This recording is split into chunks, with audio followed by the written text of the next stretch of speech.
Seera marka uumamni safari waaqisa qulqulluu bu'aa waaqisa tokkicha maqaa dhibbaatiif sagalee ulfina sabbata dibannee barree bulleena waaqayyoo eebbiseera wajannee akka ulfaansaa fedhasaa akka jecha sirgeessame dibannee barree bulleena waaqayyoo eebbisera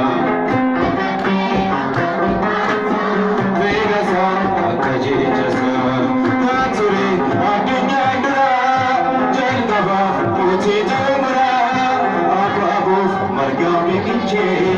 yeroo isaas bareecha dachee taabotee hundumtuu isa weeddisaa gurraacha karaa garbaatti fargisan fayyadee ulfina isaatiif dibannee barree bulleena waaqayyoo eebbiseera wajannee akka cirracha nuuf robe eebbi mootichi sobe dibannee barree bulleera waaqayyoo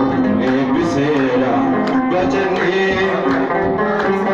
fedhasaan akka jecha jiraata abbaa barataa qilleensa ji'aan guyyoota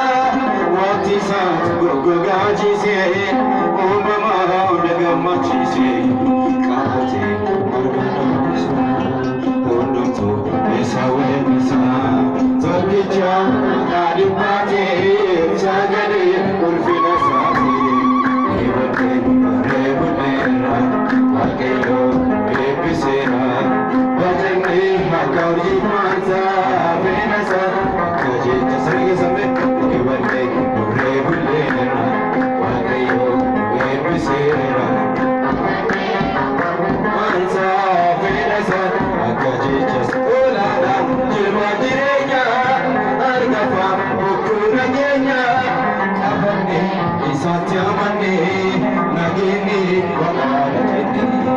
qophaa'anii ardaa nagayaat gaaddisaaf gidduutti badhaanee hunda rabbiirraa uumaa lafaaf safee harkolitti barree bulleera waaqayyoo eebbiseera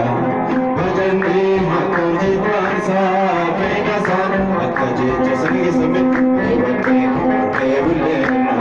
waaqayyoo eebbiseera baay'annee akka cirrachaa nuuf robe eebbi mootichi baay'annee akka cirrachaa